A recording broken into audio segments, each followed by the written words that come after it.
Je m'appelle Diane, j'ai 42 ans, bientôt 43, et aussi loin que je me souvienne, j'ai toujours voulu avoir des enfants. J'attendais juste de rencontrer une personne qui me semblerait être un bon père.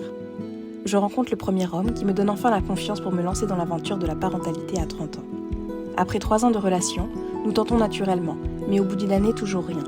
Je sens au plus profond de moi que quelque chose ne va pas. Je demande donc à mon gynécologue de faire des examens approfondis. Le verdict tombe. Je suis en insuffisance ovarienne sévère, AMH de 0,31 à 34 ans. Tout s'effondre autour de moi. Mais ayant eu dans mon entourage une personne ayant réussi à avoir un enfant par FIV, sans perdre de temps, je me dirige vers un parcours PMA. Un véritable miracle se produit. En 2 mois, j'étais enceinte grâce à première FIV, 3 follicules, un ovocyte, un embryon. Un petit garçon né en 2018. J'ai alors 35 ans. Après cet énorme bonheur, les années passent. Mon compagnon ne souhaite pas avoir de deuxième enfant, mais accepte après plusieurs années de me suivre dans un nouveau parcours. J'ai donc presque 39 ans lorsque je frappe de nouveau à la porte du même organisme PMA qui m'a permis d'avoir mon fils. Et là, c'est la douche froide. On essaye de me décourager par rapport à mon âge. On me fait même culpabiliser de ne pas avoir essayé d'avoir un bébé tout de suite après avoir eu mon fils. Les médecins sont très désagréables et me font souvent pleurer. Je comprends qu'il y a dans les organismes de PMA des classements qui sont liés au taux de réussite suite au FIV qui font que les cas comme le mien, femme de 39 ans en insuffisance ovarienne, 0,19 à ce moment, sont ceux que l'on ne souhaite pas prendre en charge. Après une tentative ratée, je me fais littéralement jeter du centre.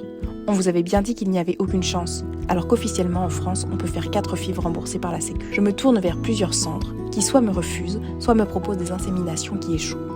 Je recontacte le professeur qui m'avait permis d'avoir mon premier enfant, mais qui travaille maintenant dans un hôpital privé.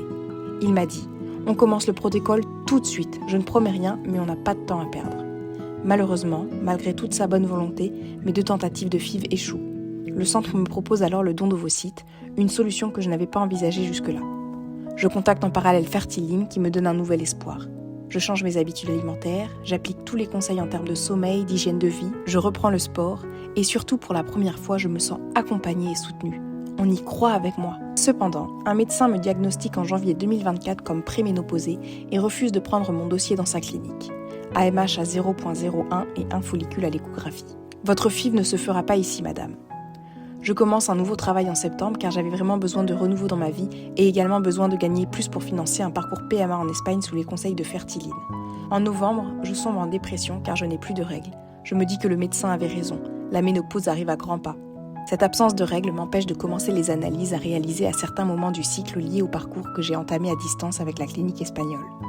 Le 20 décembre, je me rends chez le gynécologue, très inquiète du diagnostic qu'il va me poser. Lors de l'échographie, l'impensable se réalise. Le gynécologue regarde l'écran, me regarde. « Madame, mais vous êtes enceinte ! Et c'est une grossesse très avancée, vous êtes à peu près à 4 mois de grossesse. » Je manque de m'évanouir et je m'effondre en larmes. Je suis tombée enceinte en période d'essai à 41 ans. Je n'ai rien vu, mon compagnon non plus. Je ne suis pas ménopausée mais enceinte. Aujourd'hui, ma fille a 6 mois. Elle est mon miracle de la vie. Je demande à mon compagnon de me pincer pour m'assurer que c'est vrai. Je voudrais remercier Fertiline, car je pense que ces changements effectués dans mon quotidien ont permis à mon corps de se préparer à recevoir cet enfant dans les meilleures conditions. Mon cas montre que ce n'est pas la quantité qui compte, mais la qualité.